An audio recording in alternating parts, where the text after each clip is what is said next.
반갑습니다. 부동산 투자 여행의 박일입니다. 지난달에 여러분들 다 잘 아시겠지만은 농지법이 많이 규제가 강화가 이루어졌죠. 그러나 어느 법률도 마찬가지로 항상 예외적으로 틈새는 있다라고 보이십니다. 따라서 오늘은 여러분들에게 좀 재미난 이야기를 드릴까 합니다. 한마디로 영농역금 분리농지, 한계농지에 대한 내용을 아주 상세하게 설명드릴까 합니다. 우리나라 헌법 121조의 규정에 보면은 국가는 농지에 관하여 경자유전의 원칙에 달성될 수 있도록 노력해야 하고 농지의 소작제도를 금지하는 규정이 있죠. 따라서 헌법에 따라서 현행 농지법의 농지를 소유하는 자격을 농업인으로 엄격히 제한하고 있고, 나아가서 농지취득자격증명제도를 둬서 농지의 소유에 대한 자격과 소유 상한을 구체적으로 규정하고 있습니다. 그러나 사실상 전체 농지의 50% 이상이, 여러분들도 잘 알아야 될 게 50% 이상이 부재지주가 소유하고 있다라는 것입니다. 부재지주가 되게 되면은, 적발이 되면은 당연히 이행강제분 처분을 받게 되겠죠. 따라서 지금처럼 현실적으로는 부재지주를 파악하는 것이 사실상 그렇게 쉽지만은 않습니다. 따라서 부재지주가 사실상 파악이 어렵다라고 보면은 이행강제금 부과도 현실적으로 결코 쉽지만은 않다라고 저는 생각을 합니다. 잘 아시겠지만 농지는 본격적으로 토지시장의 투자처로 떠오르게 된 동기가 있습니다. 그게 바로 대표적으로 FTA 시장 개방화에 따른 내용이죠. 그뿐 아니라 MB 정부 때도 많은 규정이 완화가 됨으로 인해서 본격적으로 토지시장의 투자처로 농지가 대두가 된 동기가 바로 여기 있다라고 보시면 여러분들이 좀 더 쉽게 접근할 수가 있겠습니다. 한계농지라는 것은 비농업진흥구역의 농지 중에서 영농 조건이 불리하여 생산성이 낮은 농지를 시도지사의 승인을 얻어서 이를 고시하는 농지를 말합니다. 한계농지는 전체 농지의 약 한 20% 이상에 해당됩니다. 대부분 관리지역에 위치해 가지고 있죠. 예를 들어서 간단히 말씀드리면 꼴짜기에 천수답이 있죠. 천수답의 농지가 대다수가 한계농지다라고 쉽게 생각하시면 되겠습니다. 좀 더 인접 여건이나 용도지역, 주변 호재가 있는 토지 등 중요한 투자 조건을 제외시켜둔 상태에서 많은 투자자들의 입에 오르내리는 것 중에 하나가 바로 한계농지가 되겠습니다. 한계농지를 구체적으로 내용을 알아보면은 첫째로 경사가 15도 이상의 계단식 농지라고 생각하시면 되겠습니다. 계단식이다 보니까 영농기계의 사용이 거의 불가능하고 영농조건이 불리해서 생산성이 매우 낮은 농지가 바로 대표적으로 한계농지라고 보시면 되겠고요. 두 번째로 집단화된 농지의 규모가 6,000평 미만의 농지가 되겠습니다. 세 번째로 광구 인근 지역의 농지로서 토양 오염 등으로 인하여 농업 목적으로 사용하기에 한마디로 부적당한 농지가 된다라는 점 반드시 알아두셔야 되겠습니다. 자, 이와 같은 한계농지에 대해서 2008년 10월 30일 날 국토이용효율화 방안을 보면은 농지법을 개정해서 생산성이 떨어지는 한계농지의 비농업인의 소유를 허용하고 농지의 임대차라든가 위탁 경영 등과 같이 농지 이용에 대한 제한을 폐지했습니다. 그러므로 해서 농사 이외의 용도로 개발을 할 때에 전용 허가도 신고제로 바뀌었다라는 것도 알아두시기 바랍니다.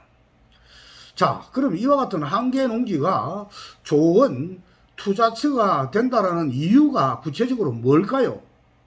바로 첫째로 한계농지는 지방자치단체가 지역 경제 활성화와 농가 소득 증대를 위해서 직접 지원합니다. 한마디로 개발하고자 할 경우에는 그 인허가 절차가 매우 쉽다라는 점이 특징을 될 수가 있고요. 두 번째로 한계농지는 대체로 공기가 맑고 숲이 우거진 곳에 경우가 많이 있습니다. 도시민이 개인이 농지를 전용을 허가를 받아서 전원주택이나 펜션이나 휴양용 주택 등을 만들고자 할 때 토지 가격 상승 외에도 임대 수익을 얻을 수 있다는 점입니다. 이 경우에 농지 조성비도 역시 감면이 된다는 큰 장점이 있습니다. 나아가서 세 번째로는 한계 농지 정비 사업으로 조성된 농지와 농촌주택 등의 부속된 농지를 분양하거나 임대할 경우에는 농지 매매 등에 관한 제약을 받지 않습니다. 정비 사업으로 조성된 농지는 비농업인이 농지 취득 자격증명 없이 450평 이하로 매입도 가능하다라는 것이죠. 마지막으로 한계농지를 매입해서 답인 경우에 전으로 지목을 변경하면은 토지 가치도 상승이 되겠죠. 또한 주말 농장용으로 분양을 하면은 외적으로 추가 소득도 얻을 수 있다라는 큰 장점이 있다라는 것도 알아두시기 바랍니다. 자, 정리를 해볼까요? 한계농지의 투자에 대한 큰 이점이 다른 쪽으로 정리를 간단하게 하기면은 첫째로 농지 취득 자격 증명을 발급받아야 됩니다. 한계농지 취득할 때도 농지 취득 자격 증명을 발급받아야 되는데 이때는 농업경영계획서는 작성 안 하고 농취증을 발급받을 수가 있다는 장점이 있고요. 또한 취득 시에 거주와의 거리 제한이 없다라는 점도 알아두시고 또 작용을 안 해도 됩니다. 다만 휴경을 하면은 안 됩니다. 또한 개인 간의 임대, 사용대도 가능합니다. 원칙적으로 농지는 개인 간의 임대나 사용대는 불가능하죠. 그러나 한계농지는 가능합니다. 또 취득 후에 개발 시에 농지 보존 부담금이 면제가 된다라는 점, 나아가서 전용 시에 허가가 아니라 신고 사항이기 때문에 절차적으로 아주 간소하다라는 이런 점이 있다라는 것을 꼭 알아두시기 바랍니다. 자, 이처럼 한계농지의 투자의 이점에 대해서 제가 간략하게 말씀을 드렸는데 도심근교의 계획관리지역의 있는 한계농지를 매입하면은 일단은 전용 신고 없이 답을 전으로 객토나 성토 등으로 형질 변경을 해서 지목을 바꿀 수 있습니다. 지목을 바꾸고 주말 농장으로 분양을 하거나 농지 전용 허가를 받아서 전원주택이나 펜션을 지어가지고 농가 소득과 토지 가격 상승을 얻는데 아주 유리한 점이 있습니다. 결국은 일거양득이라고 볼 수 있죠. 일거양득의 수익을 올릴 수 있기 때문에 한계농지에 대해서 여러분들이 많은 관심을 가질 필요가 있다라고 저는 분명히 말씀드리고 싶습니다. 또한 한계농지 또는 농업보호구역을 투자 목적으로 구입한다 그러면은 기존 시가지에서 가까운 신설 도로 주변에서 접근성이 좋은 한계농지가 좋겠죠. 또한 경관이 좋은 저수지나 하천 인근의 상류가 아닌 하류 지역, 하류의 농업보호구역을 눈여겨봐야 된다라는 점도 알아두시기 바랍니다. 자, 이처럼 지금과 같이 아까도 말씀드렸다시피 농지법의 규제가 강화가 된 것은 여러분들도 익히 잘 아실 거고요. 많은 유튜브에서 이야기를 많이 하고 있습니다. 그러나 실상 저 개인적으로 보면은 앞에서 언급했다시피 FTA라든가 또는 농촌의 도시 활성화를 위해서는 농지 거래를 반드시 어느 정도까지는 활성화시켜야 된다고 보는 것이 저 개인적인 소견입니다. 무조건 농지를 거래한다고 해서 투기다라고 단정 짓는 것은 저는 불합리하다라고 생각을 합니다.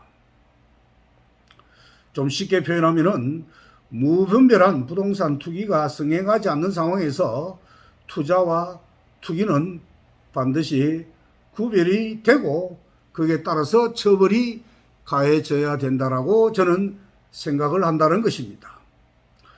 자, 이처럼 영농여건 분리 농지가 뭔지를 앞에서 제가 확인을 드렸고요. 어쨌든 가장 먼저 여러분들이 어떤 농지를 봤을 때는 저 농지가 영농여건 분리 농지인지 아닌지 여부를 확인하려고 그러면은 토지 이용 계획 확인서를 열람을 해서 확인할 수가 있다는 겁니다. 토지 이용 계획 확인서에 보면은 구체적으로 영농여건 분리 농지가 기재가 되어 있습니다. 이 토지 이용 계획 확인서는 잘 아시겠지만은 토지 이용 규제 정보 서비스에 접속을 하면은 쉽게 여러분들이 열람을 할 수가 있다라는 것입니다. 자, 이처럼 영농여건 분리 농지의 투자의 장점이라는 것은 앞에서 어떤 말씀을 드렸지만은 좀 더 구체적으로 말씀드리면은 농지 투자의 큰 맹점 중에 하나가 바로 반드시 투자자가 직접 자기의 손으로 농사를 지어야 한다는 것이죠. 자기 손으로 농사를 지어야 된다. 이걸 전문용어로 자경이다라고 이야기하죠. 이처럼 자경을 하지 않을 경우에는 어떻게 한다? 이행강제금을 부과하고 처분 명령을 내리죠. 이것도 강화가 돼가지고 즉시 처분을 할 수 있도록 규정이 지난달에 강화가 되었다는 겁니다. 따라서 농지를 취득할 때에는 자경이라는 이게 상당히 투자자 입장에서는 부담이 많이 되는 것은 당연한 사실입니다. 그러나 앞에서 언급했다시피 타인에게 임대를 주어서 경작을 하다가 시군구에서 적발이 되면은 자경을 하든지 아니면은 처분을 해야 됩니다. 만약에 처분을 즉시 하지 않을 경우에는 어떻게 합니까?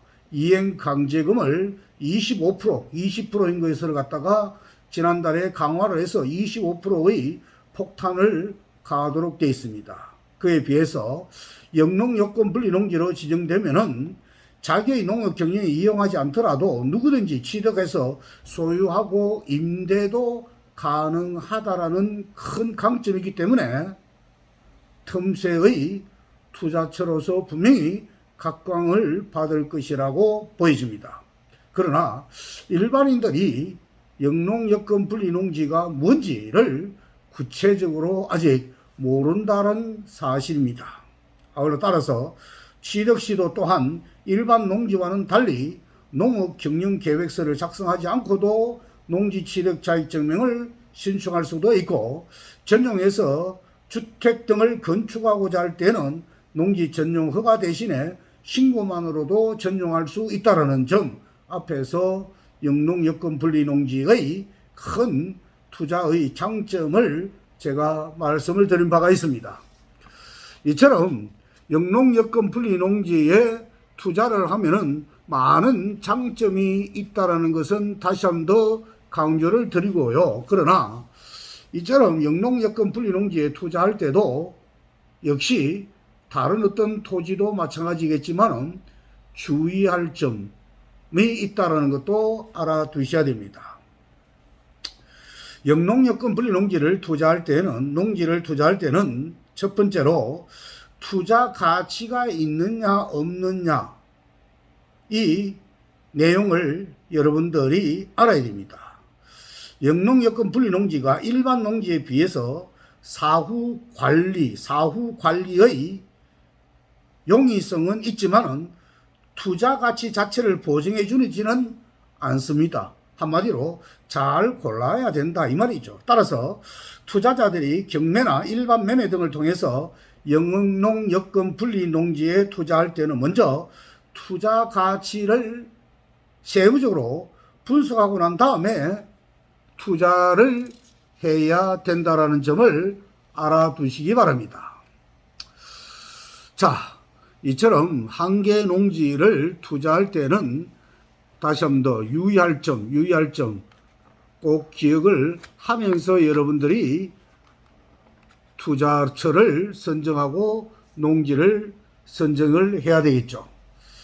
자, 그 다음에 한 개 농지를 만약에 좀 더 내가 투자 가치를 높이기 위해 가지고는 어떻게 한다? 개발하는 경우도 있죠. 시세 차익만 노리는 게 아니라 개발할 경우에도 앞에서 어떤 언급한 내용을 덧붙여서 상세하게 말씀을 드릴 것 같으면은 첫째로 일반 농지를 전용해서 개발할 경우에는 농지 보존 부담금을 납부해야 됩니다. 그러나 한 개 농지 개발 시에는 면제됩니다. 이 점이 상당히 큰 장점이 있죠. 또한 한 개 농지 정비 사업에 만약에 임야가 어느 정도 포함되어 있는 경우도 있겠죠. 꼴짜기의 경우에. 이럴 경우에 역시 마찬가지로 대체 산림 자원 조성비도 면제를 받게 된다는 점이 큰 강점이 되겠죠. 어떻게 큰 강점이 된다? 한마디로 개발할 경우에 개발 비용이 그만큼 적게 된다는 말이죠. 그러면 결국은 그만큼 큰 이득이 된다는 말입니다. 두 번째로 지방자치단체가 지역 경제 활성화를 위해서 사업을 적극 지원하고 필요할 경우에는 농림축산식품부도 직접 지원하고 있습니다. 어떻게? 인허가 절차가 보다 쉽게 추진할 수가 있고 사업 시행 인가를 받게 되면 어떻게? 다른 법률에 의한 인허가도 받은 것으로 의제 처리가 된다는 점이죠. 그만큼 절차가 간단하다. 이렇게 이해하시면 되겠습니다. 또 세 번째로는 한 개 농지 개발은 소규모로 전원주택이나 펜션 등을 만약에 한두 동 한 개 농지에 건립할 수도 있고 나아가서 대규모나 중소규모로 한 개 농지 정비 지구를 지정하거나 택지라든가 공장 부지라든가 관광휴양단지라든가 체육시설 등을 3만 평 이내에서 조성할 수가 있기 때문에 다양하게 개발을 할 수가 있다는 강점이 있다는 것도 알아두시기 바랍니다. 네 번째로는 한 개 농지 정비 사업은 농촌의 활력 증진과 경제 활성화를 위해서 농지를 다른 용도로 전용할 수도 있다는 것이죠. 이처럼 다양한 시설을 설치하도록 하는 사업이기 때문에 이 사업 준공 인가 시에 토지의 지목이 농지 임야에서 택지 등으로 바뀌게 되면 당연히 토지의 부가가치성은 상승하는 것은 불보듯 뻔한 거겠죠. 이것은 주택 한 채 건립하는 것 등과 같이 소규모 사업에서 3만 평 규모의 시설 단지 개발까지 다양한 사업이 가능하기 때문에 선택의 폭이 매우 넓다라고 이해하시면 되겠습니다. 그렇게 되면 어떻게 합니까? 저렴한 꼴짜기의 한 개 농지나 임야 등을 구비해서 개발하기 때문에 투자 대비 수익성이 크다라는 점이죠. 또 한 개 농지는 대체로 앞에서 말씀드렸다시피 공기가 맑고 숲이 우거진 곳에 위치한 경우가 많기 때문에 전원주택 부지라든가 펜션이라든가 또는 휴양용 주택 등을 건축해서 주말이나 휴가 시에 활용을 할 수가 있겠죠. 평상시에는 관광객에게 숙박시설로도 제공할 수도 있겠죠. 또 여러분들 잘 아시겠지만 한 개 농지의 정비 지구에 다양한 체육관광시설 등이 고루 배치되도록 계획을 하게 되기 때문에 지역 주민들의 삶의 질이 향상되기 때문에 도시와 농촌 교류의 장으로도 활용이 된다라는 장점이 있다는 것도 알아주시기 바랍니다. 나아가서 마지막으로 한계농지 정비사업으로 조성된 농지와 농촌주택 등의 부속된 농지를 분양이나 임대를 할 경우에 농지 매매 등에 관한 제약을 받지 않는다라는 큰 장점이 있습니다. 자, 이상과 같이 한계농지에 대해서 세부적으로 말씀드렸습니다. 지금과 같이 어려운 시기에 여러분들이 강화된 농지법 이외에도 얼마든지 틈새 시장이 있다라는 점을 여러분들 다시 한번 더 상기시키고자 본 강의를 하게 됐습니다. 자, 몸 건강에 유의하시고요. 좋아요와 구독을 부탁드리겠습니다. 수고 많았습니다.